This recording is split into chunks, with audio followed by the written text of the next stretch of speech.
கிறிஸ்துவின் கிறிஸ்தவம், இது வாழ்வின் வழி. Christianity of Christ, this is the way of life. பரிசுத்த ஆண்டவரே இயேசுவின் நாமத்திலே உங்களுக்கு வாழ்த்துக்கள். தேவனுடைய கிருபையும் சமாதானமும் நம் அனைவரோடும் இருப்பதாக. பழைய விஷயம்தான், நாம் கேட்டதும் முயற்சித்ததுமான விஷயம்தான். மீண்டும் அதை நினைப்பூட்ட வேண்டும். அது ரொம்ப அவசியம் என்பதை இக்காலையிலே நீங்கள் செய்திக்கு பிறகு உணர்வீர்கள். ஒருவன் கிறிஸ்துவுக்குள் இருந்தால் அவன் புது சிருஷ்டி. இந்த புது சிருஷ்டி என்பது ஒரு சம்பவத்தில் தொடங்குகிறது, வாழ்நாள் முழுவதும் தொடர வேண்டும். In an event it begins that we become a new creature, new creation. But it is a process till we die. We have to maintain we are a new creature, and also we have to transform as a new creature. நாம் மரண பரியந்தம் புது சிருஷ்டி ஆனதிலிருந்து புது சிருஷ்டியாக இருக்கிற நாம் புதிதான ஜீவனுள்ளவர்களாக நடக்கும் அந்த வாழ்க்கையில தொடர்ந்து அந்த மாற்றத்துக்கு உட்பட்டவர்களாக நாம் இருக்கோம். அதுக்கு என்ன பேரு அப்படின்னா, இது மறுபடியும் பிறந்த புது சிருஷ்டி. ஆனா வளர்ந்துகிட்டே இருக்கணும், அதுல ஒரு மாற்றம் வந்துகிட்டே இருக்கணும் அப்படின்னும் போது அங்க ஒரு வார்த்தை வருகிறது, மறுரூபம் ஆகிற ஒரு புது சிருஷ்டியாக நான் இருக்க வேண்டும். இங்கே born again, மறுபடியும் பிறந்தோம், ஒரு ஈவெண்ட். அது ஆக்சுவலா இந்த ஈவெண்ட்ல கிறிஸ்துவுக்குள் அடக்கம் பண்ணப்பட்டு கிறிஸ்துவுக்குள் எழுந்திருக்கிறோம். அன்னைக்கு நடந்தது. ஆனா அதுக்கப்புறமா அந்த நாள்ல இருந்து நாம் ஒன்றை புதிதாக்குறதுல எப்பவுமே கவனமா இருக்கணுமா, ஒரு விஷயத்த புதுசா வச்சுக்கிறதுல எப்பவுமே கவனமா இருக்கணுமா. இதுல நாம் கவனம் இல்லாத இருப்போமானால் நிச்சயமா இலக்கை நம்ம அடைய மாட்டோம். நான் ஒரு விஷயம் எனக்காக நான் பண்ணேன். அது ஒரு கட்டத்துல கொஞ்சம் பெருமிதமாக கூட சொன்னேன். ஆனா இப்பொழுது அது பழைய உதாரணம் ஆயிடுச்சு.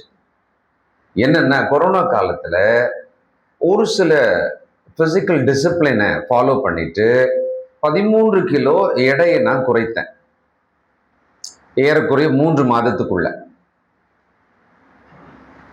ஒரு பிசிக்கல் டிசிப்ளின், இதை சாப்பிடக்கூடாது, இதை மட்டும் சாப்பிட வேண்டும், உடற்பயிற்சி செய்ய வேண்டும், இவ்வளவுதான். இந்த 3 விஷயத்துக்குள்ள அடங்கிடும். அப்போ 13 kg கம்மியான, என்னுடைய உடையின் அளவுகளை எல்லாம் மாற்றினேன். 42ல இருந்து 40, 39, இப்ப கூட 39ல போடுறேன். என்னன்னா, ஒரே ஒரு பிராண்டு கம்பெனி மாத்திரம் 39 எனக்கு சரியா இருக்கும். அதை போட்டுட்டு காமிப்பேன் 39 தான் போடுறேன்னு. ஆனால் உண்மையிலேயே இன்னொரு கம்பெனிக்கு நான் போனேன்னா அது 40 ஆயிடும். நம்ம சில நேரங்கள்ல இந்த மாற்றங்களை ரொம்ப பெருமையா நினைச்சு நடக்கிறோம். ஆனா உண்மை நிலைமை அப்படி இல்லையே. நான் மீண்டும் ஒரு 8 kgs ஏறிட்டேன். அதுக்கு ஏறக்குறைய ஒரு 4-5 வருஷம். ஆனா அன்னைக்கு என்னால முடிஞ்சது. அந்த டிசிப்ளினை நான் என்ன பண்ணல, தொடர்ந்து கண்டினியூ பண்ணல. ஒரு ஆண்டு வரைக்கும் என்னால காப்பாற்ற முடிஞ்சது, 2வது ஆண்டும் கொஞ்சம் காப்பாற்ற முடிஞ்சது, அதுக்கப்புறம் என்னால முடியல. அப்போ நாம உடலுக்காகவே ஒரு சில ஒழுக்கங்களை கை கொள்ளும் பொழுது, ஒழுக்கம்னாக்கா திருக்குறள் எல்லாம் ஞாபகம் வேணாம், டிசிப்ளின் ஃபார் அ பாடி, அவ்வளவுதான். நம்ம இதை செய்யணும், இதை செய்யக்கூடாதுன்றது தான், அவ்வளவுதான். அதுக்குள்ள மாற்றம் வருது. அது நமக்கு ரொம்ப சந்தோஷமா இருக்கு. அது மற்றவங்க பார்க்குற மாதிரி இருக்கு. பார்க்குறவங்க நம்மள கேட்குறாங்க என்ன அப்படின்னு. ஏன்னா நம்ம ஆளுங்க எப்படி கேட்பாங்கன்னா, என்ன உடம்பு சரியில்லையான்னு கேட்பாங்க. கொஞ்சம் வெயிட்டு ஏதோ கஷ்டப்பட்டு வாயை கட்டி வயிற்ற கட்டி நாம குறைச்சோம்னா எல்லாம் கேட்குற 10ல் 9 கேள்வி என்னவா இருக்கும்னா, உடம்பு சரியில்லையா, நல்லா தானே இருந்தீங்கன்னு. இப்பதான் நான் நல்லா இருக்கிறேன்னு எனக்கு தெரியும், ஆனா அவங்களுக்கு அது தெரியாது. சரி, ஆவிக்குரிய விஷயத்துக்கு வருவோமே, உள்ளான மனுஷனுக்கு நாம் வருவோமே. இப்படி புது சிருஷ்டியான நான் புதிதான ஜீவனுள்ள வாழ்க்கை வாழும்படியாக அழைக்கப்பட்ட நான் அந்த வாழ்க்கையை நான் தொடர்ந்து எப்படி வாழ்ந்துட்டு இருக்கேன்? அதுல நான் உடல் மீது கவனம் வைத்த பொழுது அது எனக்கு ரிசல்ட் கொடுத்தது. ஆனால் என்னுடைய உள்ளான மனுஷன் மீது கவனம் வைத்தால் அதுவும் ரிசல்ட் கொடுக்கும். அப்ப அந்த உள்ளான மனுஷன் மேல நான் கவனம் கொடுக்கணும்னு சொன்னா என்ன பண்ணணும்? இப்போ 2ஆம் வசனம் 12ஆம் அதிகாரம் ரோமர். வேஷம் தெரியாமல், வேஷம்னு ஒரு வார்த்தை இருக்கு பாத்தீங்களா? இந்த வேஷம் என்பதற்கு கிரேக்க சொல் ஒண்ணு இருக்கு. அது கொஞ்சம் கஷ்டமா வாயில நுழையிற மாதிரி இருக்காது. அது என்னன்றதை சொல்றேன் பாருங்க. வேஷம், வேஷம்ன்றதுக்கு சிஸ்கமேட்டிசோ, சிஸ்கமேட்டிசோ அப்படின்றது. ஏன் அந்த வார்த்தையை நான் சொல்ல வேண்டிய அவசியம் இருக்குன்னு சொன்னா, அதுக்கு அர்த்தம் சொல்லும் போது இந்த வேஷத்துக்கும் இதுக்கும் நேர் மாறா இருக்கும் அந்த அர்த்தம்.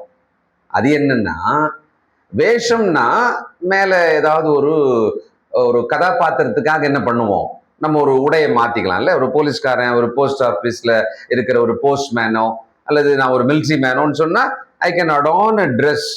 அதுக்கேற்ற மாதிரி நான் வேஷம் போட்டுக்கலாம் மேல. இந்த இடத்துல அந்த உலகத்துக்கு ஒத்த வேஷம் இருக்கு பார்த்தீங்களா? அது என்ன மீனிங் சொன்னா, வார்ப்பு, தமிழ்ல மோல்டு. ஒரு மோல்டுல உங்களை ஊத்திட்டா நீங்க அந்த மோல்டு ஆயிடுவீங்க. இப்பெல்லாம் பிள்ளைங்களுக்கெல்லாம் இந்த கிளேல வாங்கி விளையாடுறாங்க. இப்போ வீட்டுல சிஸ்டர் இன்னொரு விஷயத்தை எடுத்து பண்ணின்னு இருக்கிறாங்க. அது என்னன்னு சொன்னா, இந்த அது ஒரு கெமிக்கல். அது 2 கெமிக்கலை ஒன்னா சேர்த்து அதை இப்படி ஊத்திட்டோம்னாக்கா கீ செயின் எல்லாம் பண்றாங்க. அது என்னமோ என்னமா ரேசினா அப்படியா? அதுல பண்ணாங்க. அப்ப பார்த்தா அந்த மோல்ட்ல ஊத்துனாங்க. அப்படி வெளியே எடுத்த உடனே அந்த மோல்டினுடைய ஷேப்புக்கு ஏற்ற மாதிரி கரெக்டா அது வெளியே வந்துடுச்சு. அதுல ஐவன் ஒரு ஹோல்ஸ் போட்டான், ஒரு ரிங்கை மாட்டான், ஒரு கீ செயின் மாதிரி ஆயிடுச்சு. இப்போ அதை என்ன பண்ண போறாங்களோ அதுக்குள்ள வசனத்தை வச்சு அந்த மாதிரி மோல்டு ரெடி பண்ண போறாங்க. அப்போ ஒரு மோல்டுக்குள்ள நம்ம என்னெல்லாம் ஊத்தி ஃபில் பண்றோமோ அந்த மோல்டோட ஷேப்புக்கு நம்ம ஆயிடும். இவ்வளவுதான். இது நமக்கு நல்ல ஞாபகம் வச்சு.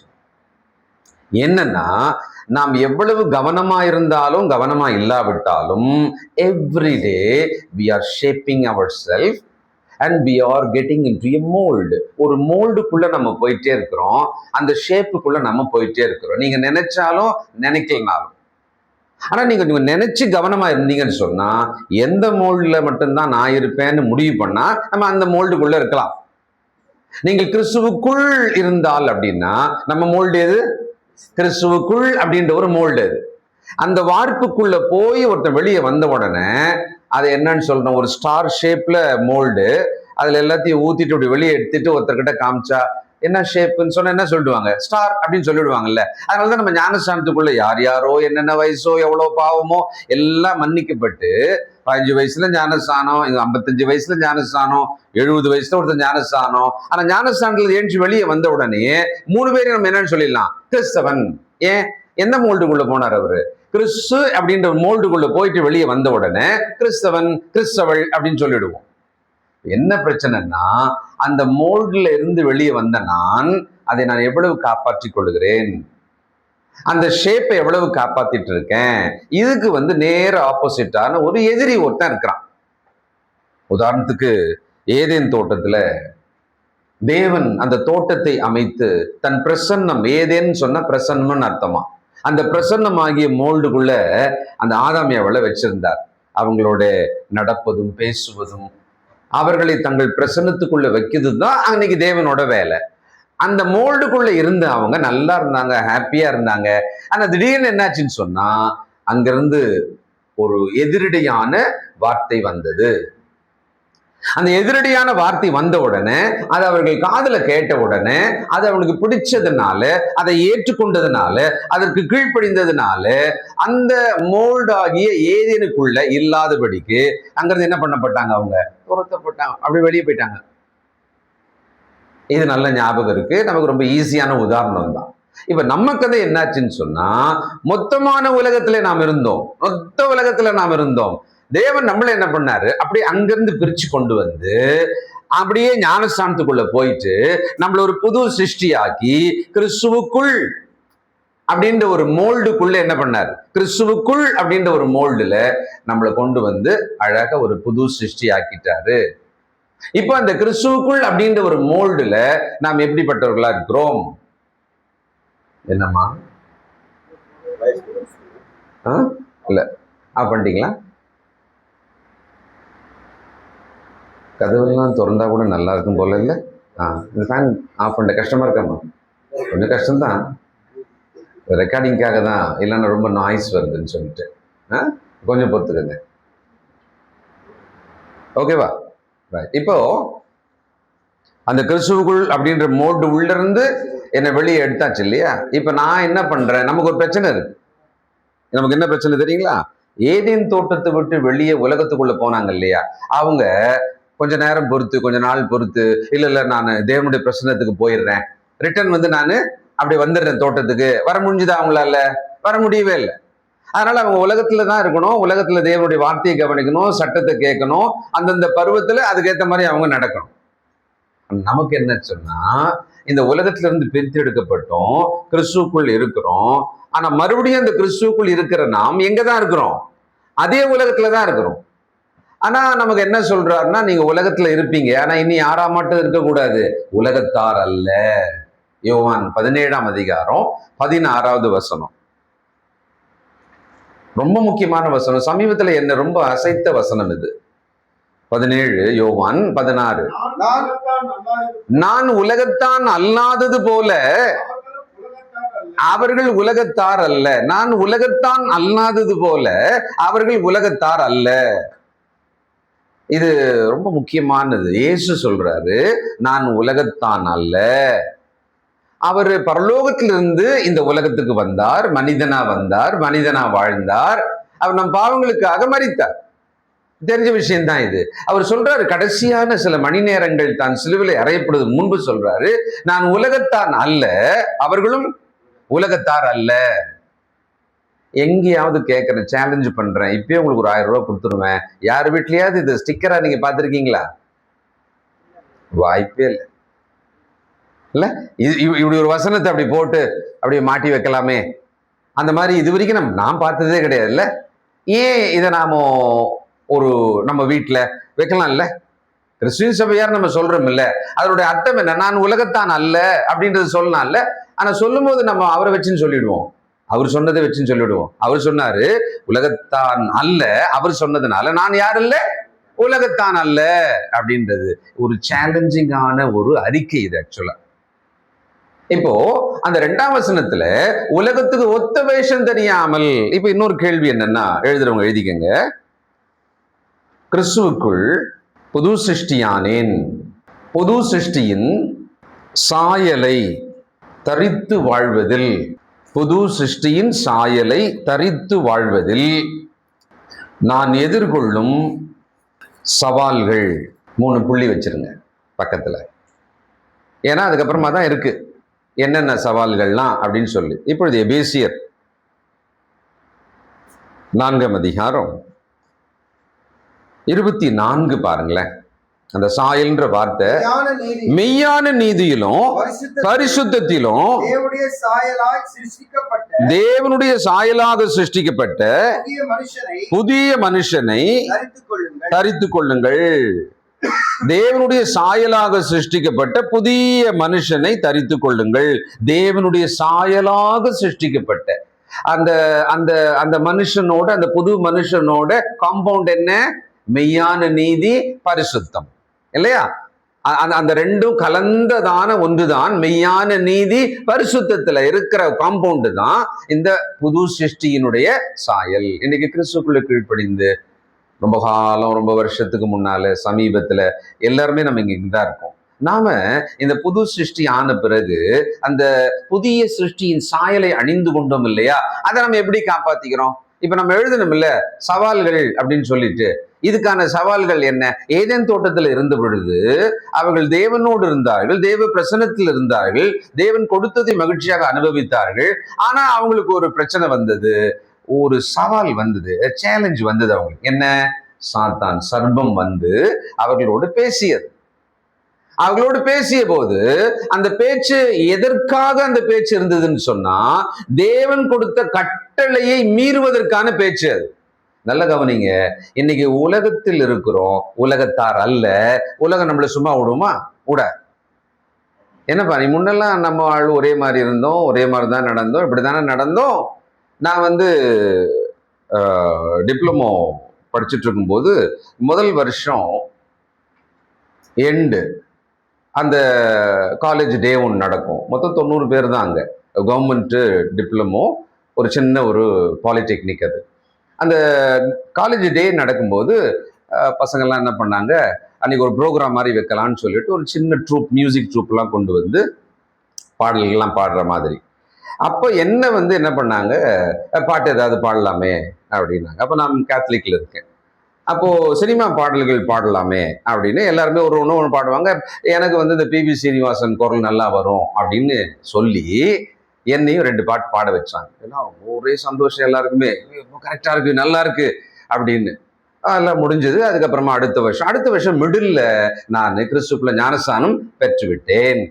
அடுத்த வருஷமும் காலேஜ் டே வருமா இல்லையா? அப்ப காலேஜ் டே வந்தப்ப அதே மாதிரி ப்ரோக்ராம் வைக்கும்போது அவன் பாட்டு பாட்டுருவான், அவன் பேரை போட்டுக்கான. அப்ப நான் சொன்ன போயிட்டு, நான் பாட மாட்டேன். என்னடா போன வருஷம் பாடினேன், நல்லா இருந்தது, எல்லாம் ஆஹா ஓஹோ, நாங்க என்ன பாட மாட்டேன், இப்ப நீ ஒரு வித்தியாசமா இருக்கியே. என்னன்னா, நான் இப்போ கிறிஸ்தவன். நீ அப்ப கூட கிறிஸ்தவன் தானே, நீ கேத்தலிக்னா நீ அப்பவும் கிறிஸ்தவன் தானே, இப்ப என்ன? இல்ல நான் இப்ப இந்த மாதிரி ஒரு சத்தியத்துக்குள்ள கிறிஸ்துவ சபைக்குள்ள நான் கீழ்ப்படிஞ்சிருக்கிறேன், அதனால நான் இதெல்லாம் பாட மாட்டேன், இது மாதிரிலாம் இனிமேல் நான் பண்ண மாட்டேன். அப்ப என்ன ரொம்ப வித்தியாசமா பார்த்தாங்க, என்ன ஒரு நூதனமா பார்த்தாங்க. நான் ஏதோ அவங்க கிட்ட இருந்து என்ன ஒரு கர்வமா, என்ன ஒரு பெருமையா, நான் ரொம்ப நல்லவன், நான் ரொம்ப சுத்தமானவன் என்னை பிரிச்சுக்கிற மாதிரி எல்லாம் அவங்க நினைச்சாங்க. அப்ப நாம் அவர்களோடவே இருக்கிறோம். நம்ம கிறிஸ்துக்குள்ள புது சிருஷ்டி ஆன பிறகு அதை காப்பாற்ற முயற்சிக்கும் பொழுது கண்டிப்பா என்ன வரும், அங்க நமக்கான சேலஞ்சு கண்டிப்பா வரும். சாத்தானுக்கு பிடிக்கல, பார்த்தான், சொன்னான். தேவன் ஏதாவது சொன்னதுண்டா? ஆமாமா சொன்னாரு. எப்படிதான் சொன்னாரு? அதை கொஞ்சம் ட்விஸ்ட் பண்ணி விட்டான். அப்ப இன்னைக்கு நான் கிறிஸ்துக்குள்ள கீழ்ப்படிந்திருக்கிறேன், விக்கிரகாராதன் என்று விடுதலையாக இருக்கிறேன், மார்க்க பிரிவினை வேத புரட்டின் விடுதலையாக இருக்கிறேன், கிறிஸ்துவின் சரீரமான சபைக்குள்ள ஒரு சரியான சத்தியத்துக்குள்ள புது சிருஷ்டியா இருக்கிறேன். இப்ப எனக்கான சேலஞ்சு வருது. இப்ப இருக்கிற பெரிய சேலஞ்ச் என்னன்னா, வேற உபதேசத்தை கொண்டு வந்து நம்மளை குழப்பனா கூட அதெல்லாம் இல்லைன்னு சொல்லிடுவோம். அந்த அளவுக்கு இருக்கும். ஓரளவுக்கு ஒரு 100 பேர்ல ஒருத்தர் வேணா கொஞ்சம் அப்படி வேற உபதேசத்துக்கு தலை சாய்க்கலாம்னு வச்சுக்கோங்களேன். ஆனா நம்ம 99 பேர் அப்படி போகவே மாட்டோம். வேற உபதேசம். அடுத்தது விக்கிரக ஆராதனையை கொண்டு வராங்கன்னு வச்சுக்கோங்களேன். அப்போ 199 என்ன பண்ண மாட்டோம், இல்ல அதெல்லாம் முடியாதுப்பா, நாங்க அதெல்லாம் பண்ணவே மாட்டோம் அப்படிலாம் சொல்லிடுவோம் நம்ம. ஆனா எல்லாருமே விழுந்து எல்லாருமே இப்ப அவஸ்தைப்பட்டு இருக்கிற சேலஞ்சு இப்ப என்னவா போச்சுன்னு சொன்னா, இந்த உலகம் தன்னை எனக்குள்ள கொண்டு வர்றதுக்கான ஒரு பெஸ்ட் வழியை கண்டுபிடிச்சு வச்சிருக்கு. அந்த வழிய இப்ப சாத்தான் ரொம்ப அழகா என்ன பண்றான், யூஸ் பண்ணிட்டே இருக்கிறான். அது என்னது? சோசியல் மீடியா வழியா இந்த உலகம் மொத்தத்தையும் நம்ம பார்க்கணும். ஏன் நம்ம அதை சொல்ல வேண்டியதா இருக்குன்னு சொன்னா, அதான வழி, அதானே நம்ம பார்க்கறதுக்கான வழியா இருக்குது இல்லையா? அப்ப அது வழியா நம்ம அந்த உலகத்தை என்ன பண்றோம், எல்லாம் நல்லா பார்த்துக்கிட்டே இருக்கும். அது என்ன பண்ணுது, எனக்குள்ள வருது, நான் சும்மா தான் பார்த்துட்டு இருக்கேன், நைட் தூக்கம் வரலன்னா பார்த்துக்கிட்டே இருக்கேன், எங்கேயாவது நின்னா பார்த்துக்கிட்டே இருக்கேன், பஸ் ஸ்டாண்ட்ல நின்னா பார்த்துக்கிட்டே இருக்கேன், எனக்கு டைம் இருக்கும் போதெல்லாம் பார்த்துக்கிட்டே இருக்கேன். நான் வேதத்தை படிக்கிறது வாரத்துல 7 நாள்ல அதிகமா கிடையாது. இப்ப பைபிள் திறந்தா உண்டு, கொஞ்சம் கேட்டா உண்டு, அதுவும் பாதிதான் உள்ளவே போகுது. அந்த அளவுக்கு நம்ம ஆயிட்டோம் இப்ப. ஏன்னா we are so busy, நம்ம ரொம்ப பிஸி. அப்படி இல்லைன்னா நம்ம ஒண்ணு இது எல்லாமே மொத்தமா உள்ள இருக்கு, எனக்கு ஒண்ணும் புதுசா தேவையில்லைன்னு கூட இருக்கலாம். என்ன ஆச்சுன்னா, இந்த சாத்தான் அந்த 2 பேர்கிட்ட பேசின மாதிரி இன்னைக்கு நம்ம எல்லார்கிட்டையும் இந்த உலகம் தன்னோட சாயல, தன்னோட மதிப்பீட்டை எல்லாம் எனக்கு சொல்லி கொடுக்குது. அதனால நம்ம என்ன ஆயிட்டோம் அப்படின்னா, ரோமாபுரியில அன்னைக்கு முதல் நூற்றாண்டுல என்ன பிரச்சனை இருந்ததோ இன்னைக்கு நமக்கு அந்த பிரச்சனை இருக்கிறது. இப்ப ரோமாபுரிக்கு இந்த நிருபத்தை எழுதும் பொழுது இந்த 12ஆம் அதிகாரத்தை நடைமுறை கிறிஸ்தவ வாழ்க்கையை பத்தி தான் எழுதுறாரு. நடைமுறை கிறிஸ்தவ வாழ்க்கை, பிராக்டிக்கல் அப்ளைடு கிறிஸ்டியானிட்டிய இந்த சாப்டர்ல எழுதுறாரு. அப்ப எழுதும்போது ஏன் அப்படி எழுதுறார்? உங்கள் மனம் புதிதாகணும்னு ஏன் எழுதுறார்? நீங்கள் மறுரூபம் ஆகணும்னு ஏன் எழுதுறாருன்னா, அவன் வேற பழைய ரூபத்திலேயே மெயின்டைன் பண்றான். ரோமர்கள் எப்படிப்பட்டவங்கன்னா, அவங்க ரொம்ப முக்கியமானதெல்லாம் அவங்களோட status. Roman, I am a Roman அப்படின்றது ரொம்ப முக்கியமான விஷயம். ஐ எம் அன் அமெரிக்கன் அப்படின்னா ரொம்ப பெருசு இல்லை இன்னைக்கெல்லாம். அதுக்கு தானே இங்க இருந்தெல்லாம் ஓடுறாங்க இல்லையா? I want to be an American, ஒரு கிரீன் கார்டு வாங்கணும், ஒரு அமெரிக்கன் ஆயிடணும், இந்தியனா இருக்க வெட்கப்படுறேன் அப்படின்றவங்க எல்லாம் இருக்காங்க.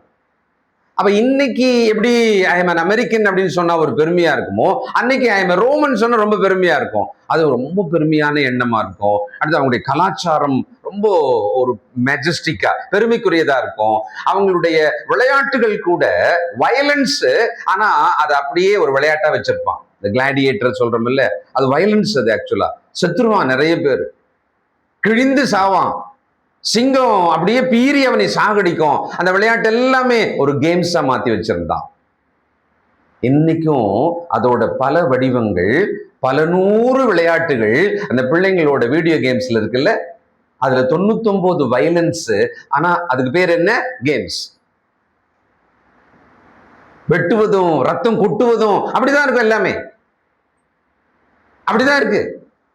அப்போ அன்றைக்கு ரோமாபுரியில அப்படிதான் இருந்தாங்க. அதனால என்ன ஆயிட்டாங்கன்னா, அந்த கிறிஸ்தவங்கள்லாம் தாங்க கிறிஸ்துக்குள்ள வந்துட்டோம், கிறிஸ்துக்குள்ள வாழுறோம், நான் ஒரு கிறிஸ்தவன், கிறிஸ்துவின் உபதேசத்தை கேட்டு நடக்கணும், இது அப்படியே நினைவுல இருந்து கொஞ்சம் கொஞ்சமா குறைஞ்சு போயிட்டு கொஞ்ச நாள்ல என்ன ஆயிட்டாங்களாம், ஐ எம் ரோமன், நான் ஒரு ரோமன்.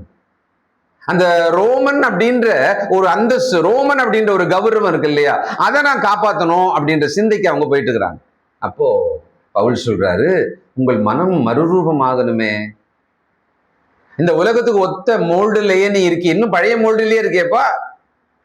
நீ புது சிருஷ்டி ஆனாயே, நீ புது சிருஷ்டி ஆன பிறகு நீ அந்த ஷேப்ல அந்த ரூபத்துல இன்னும் மாறவே இல்லையே. அப்போ ரோமாபுரியிலே அப்படிப்பட்ட ஒரு விஷயம் இருந்தது. அவங்க அதான் நினைச்சிருந்தாங்க. சோசியல் ஸ்டேட்டஸ், அவங்களோட ரிச்னஸ், அவங்களுடைய அதிகாரம், அவங்களுடைய அரசியல் எல்லாமே பெருமைக்குரியதாவே இருந்தது. இன்னைக்கு கூட நாம ஏதாவது சாப்பிட்டோம்னா அதுல ஒரு பெருமை இருக்கணும்னு எதிர்பார்க்கிறோம். நம்ம ஏதாவது உடுக்கிறோம்னா அதுக்கு ஒரு பெருமை வேணும்னு நினைக்கிறோம். இந்த பிராண்டு அல்ல, அது ஒரு பெருமையை எதிர்பார்க்கிறோம். நம்ம வீடு கட்டினா அதுல ஒரு பெருமை இருக்கணும்னு அதை எக்ஸிபிட் பண்ண நாம ட்ரை பண்றோம். நம்மளோட ஸ்டேட்டஸ் அப்படின்றத காண்பிக்க ட்ரை பண்றோம். ட்ரெண்ட் அப்படின்றத ட்ரை பண்றோம். இன்னைக்கு என்ன ட்ரெண்டா இருக்கோ அதுக்கேற்ற மாதிரி. நான் ஏதோ ஞாபகத்துல இருந்து தாடியை வச்சேன், ஏதோ ட்ரெண்டா வைக்கிறேன்ற மாதிரி நினைச்சுக்கிறாங்க சிலர். அப்படிலாம் கிடையாது, எந்த காரணமுமே கிடையாது.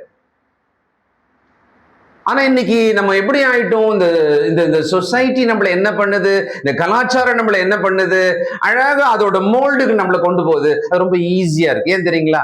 என் கூட ஒரு 10 பேர் இருந்தாங்கன்னா 9 பேர் எங்க தான் போறாங்க? அந்த மோல்டு, அந்த ட்ரெண்ட்ல தான் போறாங்க.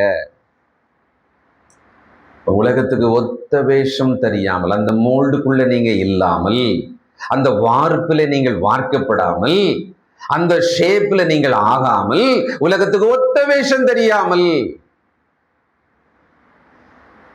இப்போ அடுத்த வார்த்தை, முக்கியமான வார்த்தை பாருங்க, அந்த 2ஆம் வசனத்தை, உலகத்துக்கு ஒத்த வேஷம் தெரியாமல், தேவனுடைய அப்படின்னு இருக்கு இல்லையா, அவருக்கு என்ன, அவர் சைட்ல என்ன, அவர் சொல்றது என்ன, தேவனுடைய அப்படின்ற இடத்துல நம்ம ஒரு வார்த்தையை போட்டுக்கலாமா? அவர் பார்வையில அப்படி வச்சுக்கலாமா? தேவனுடைய பார்வையில. இன்னைக்கு நாமோ உலகத்தோட பார்வையில எப்படி இருக்கணும், அதுதான் நமக்கு ரொம்ப முக்கியமா போச்சு. உலகத்தோட பார்வையில நான் எப்படி இருக்கணும், எதிர்வீட்டுக்கார பார்வைக்கு நான் எப்படி இருக்கணும், என் சொந்தக்காரங்க பார்வைக்கு நான் எப்படி இருக்கணும், என்னை எதிர்த்தவங்க பார்வைக்கு நான் எப்படி இருக்கணும், இதுல ரொம்ப சீரியஸா இருக்கும். இதுதான் நம்ம ஷேப் பண்ண ட்ரை பண்றோம்.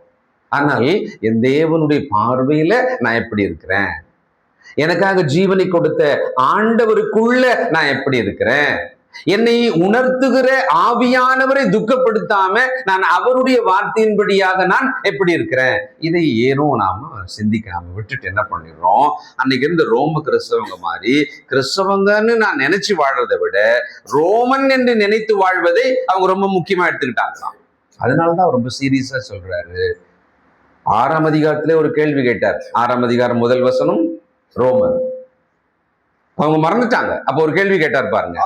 ஆகையால் என்ன சொல்லுவோம்? கிருபை பெருகும்படிக்கு. ஒரு விஷயம் புரிஞ்சு போச்சு அவங்களுக்கு. புதுசா கிறிஸ்துக்குள்ள வந்த உடனே நியாயப்பிரமாணம் கிருபையே இல்லாம உடலுக்கு தண்டனை, உடனே தண்டனை, பல்லுக்கு பல், கண்ணுக்கு கண் இருந்ததுப்பா. இப்ப கிறிஸ்துக்குள்ள வந்துட்ட உடனே ஒரு விஷயம் நல்லா புரியுது. we have enormous abundant grace. அது பெருகுதுன்னு தெரிஞ்ச உடனே என்ன ஆயிட்டாங்களாம்? பாவத்திலே நின்னா கூட ஒன்றும் ஆகலைல்ல. சில நேரத்தில் பிள்ளைங்க ஏதாவது ஒரு தப்பு பண்ணுவாங்க, அடி வாங்கலை அப்படின்னா மறுபடியும் பண்ணுவாங்க. அடி ஒரு முறை வாங்கிட்டாங்க, 2வது முறை அடி வாங்கலைன்னு கூட வச்சுக்கோங்களேன். அப்போ இந்த முறை அம்மா அடிக்கலையே, 3வது முறை செய்வாங்க. ஏன்னா கொஞ்சம் போய் நின்றுட்டு அந்த வேலையை பண்ணிட்டு பார்ப்பாங்க, சுத்தி கத்தி பார்ப்பாங்க. 2வது முறை அடி வாங்கலைன்னா 4வது முறை என்ன பண்ணுவாங்க? 3வது முறை அதுக்கு மறுபடியும் ஏன்னா நான் அடி வாங்கலையே, அப்ப அம்மா நம்மளை விட்டுட்டாங்க, இப்ப அவளை கண்டுகள் நம்மளை விட்டாங்க, இது ஒண்ணு இல்லை போல இருக்கு. அதே மாதிரி நாம் என்ன பண்றோம்னா, கிருபை பெருகுகிறது என்பதை தெரிந்து கொண்டோம். அந்த கிருபையை காப்பாற்றணுன்றதுக்கு பதிலாக என்ன பண்ணிட்டோம்? அதை let us make use of it. அந்த கிருபையை என்ன பண்ணலாம்? நான் யூஸ் பண்ணிக்கிறேன் இல்லை? நம்மளாம் அப்படிப்பட்டவங்க தான். மனிதர்கள் நமக்கு ரொம்ப உழைக்கிறாங்கன்னா அவங்கள யூஸ் பண்ணிக்குவோம். ஒருத்தர் ரொம்ப மன்னிக்கிறாங்கன்னா அவங்கள யூஸ் பண்ணிக்குவோம். ஒருத்தர் நம்மளுக்கு எல்லாவற்றையுமே தியாகமா செய்யறாங்கன்னா கட்சி வரைக்கும் தியாகியாவே வச்சு அவங்கள அப்படியே மண்ணுக்குள்ள கொண்டு போயிடுவோம். நம்ம அப்படித்தான் பண்றோம். அப்போ நீங்க தேவனுடைய அந்த வார்த்தையை பார்த்தீங்களா? தேவனுடைய நன்மையும். இப்ப நானு மறுரூபம் ஆகுங்கள்னு அந்த வசனம் சொல்லுது இல்ல. மறுரூபம் ஆவதற்கு முதல்ல எனக்கு விருப்பம் இருக்கா, மனம் இருக்கா? அந்த கேள்வியை கேட்கலாம். மறுரூபம் ஆவதற்கு எனக்கு மனம் இருக்கா, விருப்பம் இருக்கான்னு கேட்டா நம்ம என்ன சொல்றோம்? விருப்பம் இருக்குதான். ஆனால் அதுக்கான அடுத்த கேள்வி என்னன்னா, அந்த விருப்பம் இருக்குல்ல, என்ன முயற்சி பண்றீங்க? அங்க 0. ஏன்னா நம்ம என்ன மாதிரியான மக்கள்னா, விரும்புவோம், நல்லது பண்ணணும்னு தான் நினைக்கிறேன், கொடுக்கணும்னு தான் நினைக்கிறேன், காலையில எழுச்சி நடக்கணும்னு தான் நினைக்கிறேன், இதை சாப்பிடக்கூடாதுன்னு தான் நினைக்கிறேன், பிரியாணி உடனேயே மொத்த உடம்புமே சாப்பிடணும்னு சொல்லுது, ஆனா சாப்பிடக்கூடாதுன்னு தான் நினைக்கிறேன். இல்ல, எல்லாமே நினைப்போம், நம்ம எல்லாமே விரும்புவோம். நம்ம அடுத்த ஸ்டெப்பு போக மாட்டோமே. சரி, அந்த அடுத்த ஸ்டெப்பு போகாம என்னை எது தடுக்குது? இந்த உலகம் என்னை தடுக்குது. நான் அவர்களோடு கூட இருந்தேன். இந்த மனசு புதுசாகணும். ஆனா என்ன ஆயிட்டு தெரியுங்களா? எபேசியர் 2ஆம் அதிகாரம் 3ஆம் வசனம். அவர்களுக்குள்ளே உலகத்தாருக்குள்ளே நாம் எல்லோரும் முற்காலத்திலே நமது மாம்சத்தின்படியே நடந்து மாம்சமும் மனசும் விரும்பினவைகளை செய்து சுபாவத்தினாலே எழுதுறவங்க எழுதிக்கங்க. மாம்சமும் மனசும்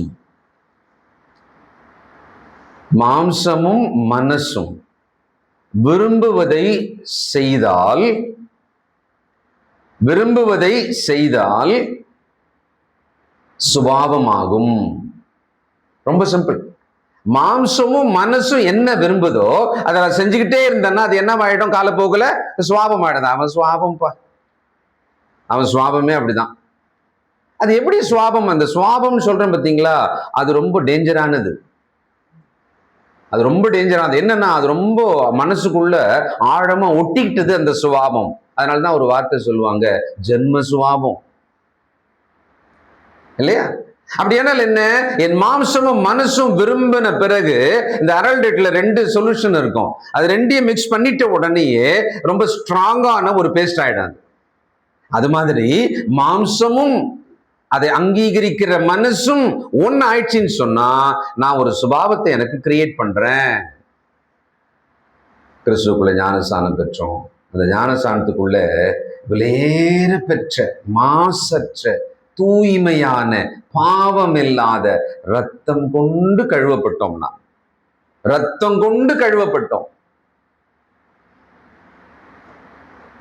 வெளிநாடுகள் எல்லாம் மனைவி பிரசவிக்கும் பொழுது கணவன் கூட நின்று அந்த பிரசவத்தை, குழந்தை வெளியே வருவதை பார்க்கிற ஒரு வாய்ப்பு இருக்கு. அது ஒரு சிலருக்குள்ள ஒரு இம்பாக்ட் கொடுக்கும் தான். ஆஹா, இவ்வளவு கர்ப்ப வேதனையா, இவ்வளவு கஷ்டமா, இப்படிதான் அந்த பிள்ளை பிறக்குதா, அவ்வளவு பெரிய சத்தம், இவ்வளவு பெரிய ஒரு வேதனை என்னுடைய மனைவிக்கு இருக்குமா, ஒரு தாயாக இவ்வளவு பெரிய ஒரு பாடா, ஒரு மரண விளிம்புக்கு போய் தான் அப்படின்னு பாக்குறாங்கல்ல. ஆனா நினைக்கிறவங்க அதை நினைச்சு அதுக்கப்புறம் கவனமா அவங்கள பராமரித்து வாழ்றவங்க கொஞ்சம் பேர் தான். அதாவது அந்த ப்ராசஸ்க்குள்ள நின்று ஒருத்தர் கவனிச்சா கூட நமக்கெல்லாம் அந்த வாய்ப்பே இல்லைல்ல. அதனாலதான் ஈஸியா நம்ம என்ன ஏன் பெத்த ஒரு குறிப்பிட்ட பாயிண்ட்ல என்ன பண்ணிடுறோம், ஈஸியா கேட்டுறோம்ல. எதுக்குமா கஷ்டப்பட்டு பெத்தன்ற, ஏமா பெத்த, கஷ்டப்பட்டு எதுக்கு பெத்த, இப்ப என்ன வருஷ கணக்கா கஷ்டப்படுத்துற, சிம்பிளா பேசிடுவோம். ஆனால் இந்த புது சிருஷ்டியான ப்ராசஸ் இருக்கு பாத்தீங்களா, அதுல என்ன மரண வலி இருந்ததா தேவனுக்கு, அம்மா எப்படி மரண வழிபட்டு நம்மளை பிறப்பித்தாங்களோ அதுபோல இந்த புது சிருஷ்டி ஆக நான் மறுபடியும் பிறந்த பாத்தீங்களா, அதுக்குள்ள ஒரு மரண வலி இருக்கிறது. தம் சொந்த குமாரனை கைவிட்டார் நம்மளுக்காக. அந்த குமாரன் கேட்கிறாரு, என் பிதாவை ஏன் என்னை கைவிட்டீர்ன்றார். அந்த பாயிண்ட்ல பிதாவானவர் மொத்தமாக பாவம் சுமத்தப்பட்ட என் பாவத்தை சுமந்து கொண்ட இயேசுவை கைவிட்டார் மொத்தமா. ஏன்னா அந்த பாவத்தோட என் பிரியமான குமாரன் என்று அணைக்க முடியாது. அதனால்தான் அவர் மரித்தார், என் பாவத்தோடு சேர்ந்து அவர் மரித்தார். அப்ப இதை அடைந்த நாம், இந்த புது சிருஷ்டியா பிறந்த நாம், அந்த புது சிருஷ்டிக்குரியதை காப்பாற்றி வாழ்கிறோமா? அன்னைக்கு ரோமாபுரியாருக்கு ஸ்டேட்டஸ், பாலிடிக்ஸ், அப்புறமா அவங்களோட அதிகாரம் இல்ல எல்லாமே பெருமைக்குரியதாக இருந்தது. ஆனால் இன்னைக்கு நமக்கு நம்மளோட ஸ்டேட்டஸ் இந்த உலகம் சொல்லி கொடுக்கிறது தான். இப்படிதான் இருக்கணும், வீடுன்னா இப்படிதான் இருக்கணும், சாப்பாடுனா இப்படிதான் இருக்கணும், இதான் சாப்பிடணும், வீட்டுல பொருட்கள்லாம் இதெல்லாம் இருந்தாதான் வீடு. உடை இந்த உடை தான் ட்ரெண்டுக்கு ஏற்ற மாதிரி இன்னைக்கு இதை தான் போடணும், நகை இந்த டிசைன் தான் இப்ப இதை தான் போடணும். அப்போ உலகம் எனக்கு எல்லாத்தையும் சொல்லி கொடுக்குது, அந்த பேட்டர்னுக்குள்ள போறேன், அந்த வார்ப்புல தான் நான் போனா நல்லா ஃபிக்ஸ் ஆகுறேன், அதுல அது எனக்கு ரொம்ப பொருந்தது. ஆனால் நான் ஆவிக்குரியவனாக அந்த புது சிருஷ்டியாக புதிய வாழ்க்கை வாழணும்னு சொன்னா என்னால முடியவே மாட்டேங்குது. இன்னைக்கு இந்த உலகம் அன்பை என்ன மாதிரி நம்மளுக்கு காண்பிக்குது? உலகம் அன்பை எப்படி காமிக்குது? அன்பை எமோஷனல் ஹைல காமிக்குது, உணர்ச்சி பெருக்கில் காமிக்குது. அதனாலதான் இன்னைக்கு நான் ரொம்ப நேசிக்கிறேன் அந்த பிள்ளைய, நான் கல்யாணம் பண்ண போறேன் ஆனா ஒத்துக்கவே இல்லை, அதனால நான் கொலை பண்ணிட்டேன்றான். என்னடா இது வரைக்கும் நல்லா தானே சொல்லிட்டு வந்த, கட்சியா என்ன சொல்லி முடிக்கிறான் அவன், கொலை பண்ணிட்டேன். அப்போ ஒரு அன்புன்னா இன்னைக்கு என்ன சொல்லி கொடுத்து அவன் எந்த மோல்டுக்குள்ள இருக்கிறான்னா, நான் நேசிக்கிறேன், அது சரீர பிரகாரமானது, அது உணர்ச்சி வசப்படுவது, அது வெறும் உணர்ச்சி ரீதியானது, அதனால அதுக்கு ரிசல்ட் இவை தான் பண்ணுவான். ஏன்னா இதைதான் உலகம் எனக்கு என்னன்னு சொல்லுது, அன்பு. ஆனா பைபிள் அன்புன்னு என்ன சொல்லுது? Commitment, sacrifice. அன்பு தீங்கு நினைக்காது. அதுதான் இந்த மோல்டு சொல்லுது. கிறிஸ்துக்குண்டான மோல்டு இதை சொல்லுது. ஆனா எனக்கு எது ரொம்ப பிடிக்குது, இதான் பிடிக்குது. ஏன் இது பிடிச்சது தெரியுங்களா? நான் அதிகமா அதை தான் பார்த்துக்கிட்டே இருக்கேன், நான் அதிகமா அதை தான் கேட்டுக்கிட்டே இருக்கேன், நான் அதிகமா அதை தான் பேசிக்கிட்டே இருக்கேன். இன்னொரு டேஞ்சர் நம்ம என்ன நடக்குது நம்ம வாழ்க்கையிலன்னா, எதை பார்த்துக்கிட்டே இருக்கிறோமோ, எதை கேட்டுக்கிட்டே இருக்கிறோமோ, எதை பேசிக்கிட்டே இருக்கிறோமோ, எதை இந்த மாம்சம் மனசும் விரும்புகிறதோ அது என்னுடைய சுபாவம் ஆயிடுது. சுபாவம் ஆயிடுது. நல்லா புரியுது, நமக்கு வித்தியாசம் நல்லா தெரியுது. விரும்புறோம், அது வரைக்கும் வந்துட்டோம், விரும்புறோம், ஆனா குதினா குதிக்க மாட்டோம். விரும்புறோம், அது வரைக்கும் நிக்கிறோம் கரெக்டா. பட் இப்படி இருந்தா நம்ம என்ன பண்றது தெரியுங்களா? யாக்கோபுல சொல்றாரு, யாக்கோபு 1 அதிகாரம், நம்ம யாரா இருக்கோம், நீங்க இப்படிதான்ப்பா இருக்கிறீங்க அப்படின்னு ஒரு உதாரணம் நமக்கு சொல்றார். யாக்கோபு 1:22 முதல், அல்லாமலும் உங்களை வஞ்சியாதபடிக்கு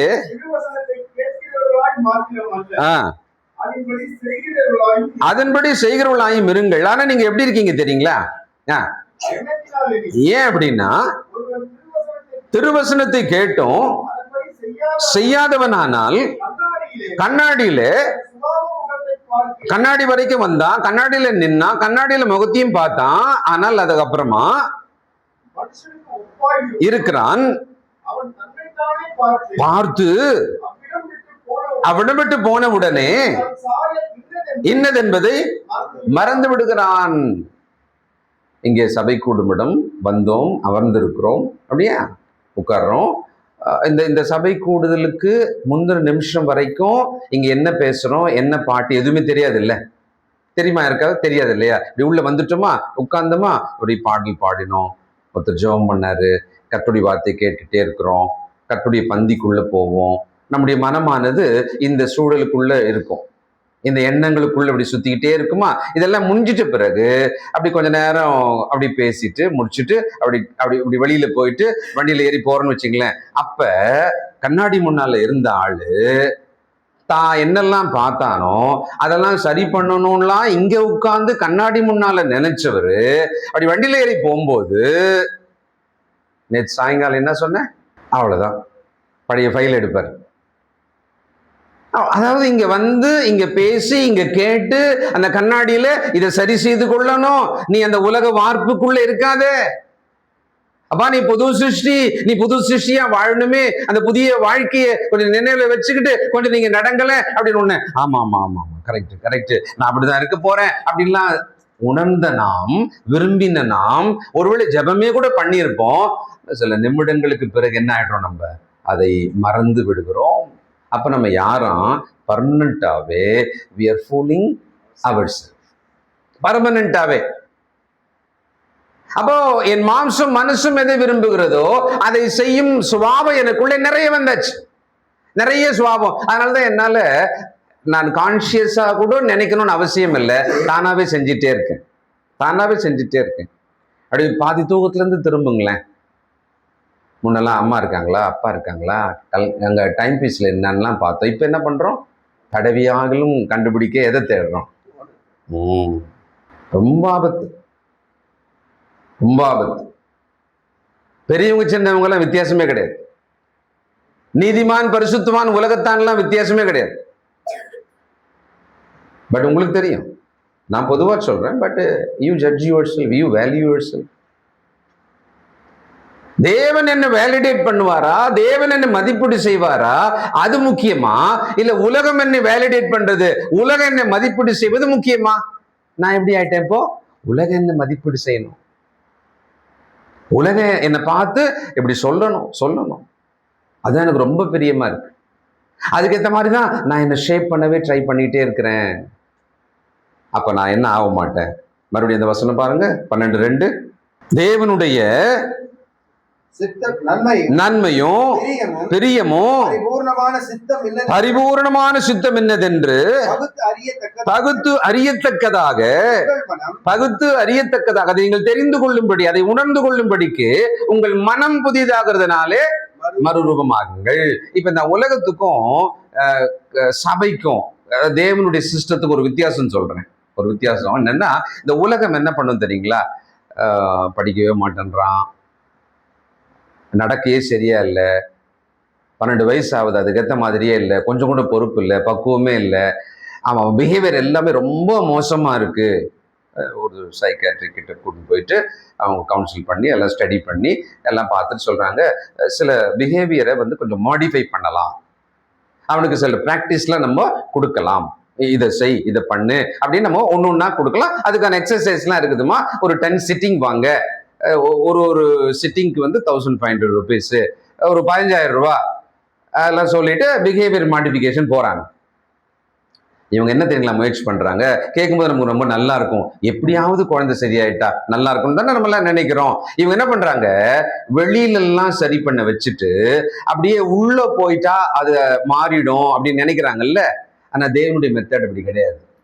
தேவன் என்ன பண்றாரு, நீ உள்ள முதல்ல உன்னை முடிவெடுப்பா, உள்ள உன் மனசுக்குள்ள எண்ணங்கள்ல முடிவெடுப்பா, உன்னுடைய டிசையர், உன்னுடைய அந்த அறிவு, உன் உள்ளத்துக்குள்ள என்ன எண்ணங்கள் இருக்கணும்ன்றதுல முடிவெடுப்பா, அதை அப்படியே நீ வெளியில கொண்டு வா அப்படின்ற. அவுட் சைட் டு இன்சைடு உலகம், ஆனா இன்சைடு டு அவுட் சைடு அதுதான் இந்த பைபிள். இப்ப பாருங்களேன், இந்த உலகத்துல இதெல்லாம் சிந்திங்க அப்படின்னு சொல்றதை விட இதெல்லாம் செய்யுங்க அப்படின்னு தான் உலகம் சொல்லும். ஆனா வேதம் நமக்கு ரொம்ப அழகா சொல்லுது, இதையே சிந்திங்கன்னு சொல்லுது. ரொம்ப கிளியரா சொல்றாரு, இதையே சிந்திங்க. பிலிப்பியர் 4:8 உண்மையுள்ளவைகள் எவைகளோ, ஒழுக்கம் உள்ளவைகள் எவைகளோ, புண்ணியம் எதுவோ, புகழ் எதுவோ, கற்புள்ளவைகள் எவைகளோ, அப்புறம் மொத்தம் 9 இருக்குமே. நல்ல ஒழுக்கம் உள்ளவைகள் எவைகளோ, சொல்ற பார்த்துட்டீங்கன்னா படிச்சிடலாம். 4:8.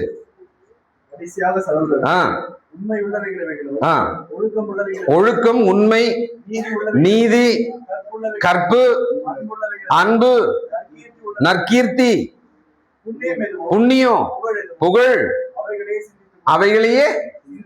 அப்ப ஏன் அவைகளையே சிந்திங்கள் சொல்லணும்னா, இந்த மனமானது இவைகளை சிந்தித்து கொண்டிருந்தால் வெளிப்பாடு என்ன ஆயிடும்? அதான் வெளியே வந்துடும். உள்ளத்தின் நிறைவு தான், உள்ளத்துக்குள்ள என்ன நிரப்பி வைக்கிறோமோ அதான் வெளியில வரும். சரி, உள்ளம் எதினால் நிரம்புது? எண்ணங்களால், சிந்தனைகளால். இப்போ நான் சோசியல் மீடியாக்குள்ள போயிட்டு, என்னோட அக்கௌண்ட்டுக்குள்ள போயிட்டு யார் யாரெல்லாம் என்ன போடுறாங்களோ அதெல்லாம் நான் என்ன பண்றேன்? அப்படியே மொத்தம் அள்ளி எங்க எடுத்துட்டு வந்து வைக்கிறேன்? என்னுடைய உள்ளத்துக்குள்ள கொண்டு வைக்கிறேன். அது என்ன பண்ணுதுன்னா, எனக்குள்ள வந்த பிறகு அது அதோட வேலையை தானே செய்யும். வாலிப பிள்ளைகள் கவனமா இருங்க, சிறு பிள்ளைகள் கவனமா இருங்க, தாய்மார்கள் கவனமா இருங்க. தாய்மார்கள் கவனமா இருங்க. இன்னைக்கு நிறைய பேர் நிறைய விஷயங்கள்ல மாற்றங்களை கொண்டு வராங்க. சமீபத்தில் கேள்விப்பட்ட ஒரு இந்து குடும்பம் தான், அவர்கள் வீட்டில் குழந்தை பிறந்தது. இப்போ அந்த குழந்தைக்கு ஒரு மேபி ஒரு 4 months இருக்கலாம் நான் நினைக்கிறேன். அவங்க வீட்டில் டிவியை க்ளோஸ் பண்ணிட்டாங்க, செல்போன் அந்த குழந்தை கண்ணில் காட்டவே மாட்டாங்க. கேள்விப்பட்டேன். அந்த குழந்தையை எப்படி வளர்க்கணும் அப்படின்றதுல அவங்க என்ன நல்ல ஆலோசனைகள்லாம் டாக்டர் சொல்றாங்களோ அல்லது கேட்குறாங்களோ அதையெல்லாம் அவங்க கை கொள்றாங்க. அந்த குழந்தையும் சாப்பாடு ஊட்டுறாங்க, பால் குடிக்குது அந்த குழந்தை. ஆனா கண்டிப்பா என்ன காட்டல, கன்ஃபார்மா மொபைல காட்டல. அவங்க ஒரு இந்து ஃபேமிலி, அவங்களுக்கு பைபிள்லாம் தெரியவே தெரியாது. இப்ப நம்ம நிலைமை என்னன்னு பாருங்க, நாம எப்படி இருக்கோம்னு பாருங்க. பாட்டி பார்த்துக்குவாங்கன்னு கொடுத்தா பாட்டியே இப்ப என்ன பண்றாங்க? செல்போனை கொடுத்து தான் ஊட்டுறாங்க. பாட்டிமா கதை சொல்லுவாங்க, ஏதாவது விளையாட வச்சுட்டு பண்ணுவாங்கன்னு பார்த்தா தாத்தா பாட்டியே கண்டுபிடிச்சிட்டாங்க. எல்லாருக்கும் ஒரே கருவி தான், எல்லாருக்கும் ஒரே கருவி தான். அவ்வளவுதான், முடிஞ்சது. அதோட வேலை முடிஞ்சது இல்லையா? கண்ணெதிரையே நாம் நம்முடைய மனதை இந்த மாதிரியான விஷயங்களுக்குள்ள கொண்டு போய் வச்சிட்டோம்னு சொன்னா, அந்த வார்ப்பு, அந்த மோல்டு என்னவா மாத்துது? உலகத்துக்கு ஒத்த வேஷமாக தான் என்ன மாத்துது. ஆனா தேவனுடைய பார்வையில நன்மை, அவருக்கு பிரியம், அவருடைய சித்தம், அதை நான் அறிந்து கொள்வதற்கு எனக்கு முதல்ல மனம் வேணும், மனசு வேணும். முதல்ல மனசு வேணும்ன்ற பிறகு முயற்சி வேணும். அந்த முயற்சிக்கு சபை உதவி செய்யும், தனிப்பட்ட பக்தி முயற்சி உதவி செய்யும், நல்ல தோழமை சகோதர சகோதரிகள் அதுக்கு உதவி செய்வாங்க. இன்னைக்கு உலகத்தோடு இருக்கிற நட்பு ரொம்ப இருக்கு, சபையில் இருக்கிற பரிசுத்தவான்களோட நட்பு பழக்கம், அந்த அந்த ஒரு பழக்கம் நமக்கு ரொம்ப குறைவா இல்லை, பொதுவா இல்லை. அதனால ஒரு ஆவிக்குரிய விஷயத்தை பேசுறதுக்கு இல்லை. அப்படியே தப்பித்தவறி யாரோ ஒருத்தர் ஆவிக்குரிய கரெக்ஷன் பண்ணிட்டாக்கா அவரை ஜென்ம விரோதி ஆக்கிடுவோம், அவருக்கு தோத்திரத்தை கட் பண்ணிடுவோம், அவரை மூஞ்ச பார்க்கவே மாட்டோம். அவர் யாரும் நம்ம யாரும், ஏன்னா அவர் ஏதோ ஒரு ஆலோசனைய சொல்லிட்டார், அவ்வளவுதான். தயவுசெய்து மனம் புதிதாகிறதுனாலே மறுமாங்கள். கடைசி ஒரு வரி எழுதி முடிக்கலாம். மனம் புதிதானால் மட்டும் மறுரூபம் நடக்கும். மனம் புதிதானால் மட்டும் மறுரூபம் நடக்கும். உங்கள் தியானத்துக்காக சொல்றேன், நீங்க வீட்டில் போயிட்டு திங்க் பண்ணுங்க, சும்மா திங்க் பண்ணுங்க. பைபிள் நாட்டெல்லாம் படிக்க வேணாம். ஒரு எக்ஸாம்பிள் மட்டும் சொல்றேன். அப்போஸ்தலனாகிய பவுலை சிந்திப்போம். சவுலாக இருந்தார்ல, அப்படி பவுலா மாறினார் இல்ல, அவருடைய மறுரூபத்தை பார்க்கலாமா? சும்மா ஒரு ஓட்டி பார்க்கலாமா? அவர் சவுலாக இருந்த பொழுது கல்விமானா இருந்தார். கிறிஸ்துக்குள்ள வந்த உடனே அதை அப்படியே மொத்தமா தூக்கி எங்கேயோ போட்டாராமே, எங்க போட்டார்? குப்பையில போட்டார். அவருக்கு ரொம்ப பெரிய அந்தஸ்து இருந்தது, சமுதாயத்துல அதிகார மதிப்பு இருந்தது. அப்படி தூக்கி எங்க போட்டாங்களா? குப்பையில போட்டார். சொல்றாரு அவரு, 8ஆம் நாள்ல வித்து சேதனம் பண்ணப்பட்டவன், பரிசேயனுக்கு பரிசேயன், நான் ஒரு இஸ்ரவேலன், பென்னிமின் கோத்திரத்தான். எல்லாமே பெருமைக்குரிய விஷயங்கள் தான். மனுஷ பிரகாரமா தான் நான் பேசுறேன், உங்களுக்காக உங்க மண்டைய கிளீன் பண்றதுக்கு தான்ப்பா நான் பேசுறேன் அப்படின்னு சொல்லிட்டு இவ்வளவு வரிசையா சொல்லிட்டு கடைசியா என்னன்றாரு, இவ்வளவு ஃபைலையும் மொத்தமா எடுத்து அப்படியே கோணில கட்டி கிறிஸ்துவின் நிமித்தமாக எங்க போட்டேன்? குப்பையில போட்டேன்னாரு. இது மறுரூபத்தோட அடையாளம் தானே. நான் என்ன பண்றேன், பவுல் என்னெல்லாம் தூக்கி போட்டாரோ அந்த குப்பையை கிளறி அந்த குப்பையை எடுத்து அதை நான் என் மேல போட்டுக்கிறேன். இப்ப அப்போ என்னுடைய பெருமை என்ன? அவர் எதை குப்பையில போட்டாரோ அதெல்லாம் இன்னைக்கு நான் கிரியேட் பண்ணி நான் என்ன பண்றேன், அதுக்காகவே போராடிட்டே இருக்கேன். இதுதான் பெருமை. இது இருந்தாதான் என்ன நல்லா பார்ப்பாங்க, இது இருந்தாதான் என்ன நல்லவன் நினைப்பாங்க, இது இருந்தாதான் என்ன கௌரவமா பார்ப்பாங்க. ரொம்ப சேலஞ்சிங்கான விஷயம் தான் கிறிஸ்தவ வாழ்க்கை. முடியாததல்ல, ஆனால் அது ஒரு இடுக்கமான பாதை. ஆண்டவரே சொல்லிட்டார், அது ஒரு இடுக்கமான பாதை தான், முடியாதது கிடையாது. நாம் மறுரூபம் ஆக வேண்டியவர்கள். ஆனால் எவ்வளவு மறுரூபம் ஆகியிருக்கிறோம்? ஒரு செல்ஃப் எக்ஸாமினேஷன் பண்ணி பாருங்க, உங்களை சோதித்து பாருங்க. கர்த்தர் சித்தமானால் இதை இன்னும் தொடர்ந்து சில வாரங்களுக்கு நாம தியானிக்கலாம்னு நினைக்கிறேன். நான் எவ்வளவு எழுதி வச்சனோ அதுல 10% மட்டும்தான் இப்ப நான் பேசியிருக்கேன். எனக்கு, உங்களுக்கு, நம்முடைய சந்ததிக்கு ரொம்ப அவசியமாய் இருக்கிறது. ஜெபம் செய்வோம். சர்வ வல்லமையுள்ள நல்ல பிதாவே, பரிசுத்தரே, நாங்கள் உமது பார்வையிலே யோக்கியர்களும் நீதிமான்களும் நல்லவர்களுமாய் இல்லாத போது, துரோகிகளாக இருந்த பொழுது எங்களை நீர் ரட்சித்தீரே, உமக்கு ஸ்தோத்திரம். ஆண்டவரின் இரத்தத்தால் எங்களை கழுவி சுத்தம் பண்ணி புது சிருஷ்டியாக எங்களை மீட்டுக் கொண்டதற்காக உமக்கு ஸ்தோத்திரம். நாங்கள் எங்கள் சுய இஷ்டமாய் வாழ அதிகம் விரும்புகிறோம். உலக போக்கிலே வாழ நாங்கள் எங்களை ஒப்புக் கொடுத்திருக்கிறோம். உமது வார்ப்பிலே எங்களை ஊற்றி கிறிஸ்தவன் கிறிஸ்தவள் என்று மாற்றினீரப்பா. அதை காப்பாற்றிக் கொள்ள கவனமற்று நடக்கிறோம். எங்களை மன்னியும். இன்னும் கொஞ்ச காலம் எங்களுடைய வாழ்க்கை மறுரூபம் ஆகும் வாழ்க்கையாக, தேவகுமாரனுடைய சாயலுக்கு ஒப்பாக நாங்கள் மாறும் வாழ்க்கையாக வாழ எங்களுக்கும் எங்கள் சந்ததிக்கும் உதவி செய்யும். இயேசு கிறிஸ்துவின் நல்ல நாமத்தில் ஜெபிக்கிறோம் பிதாவே. ஆமென். God bless you.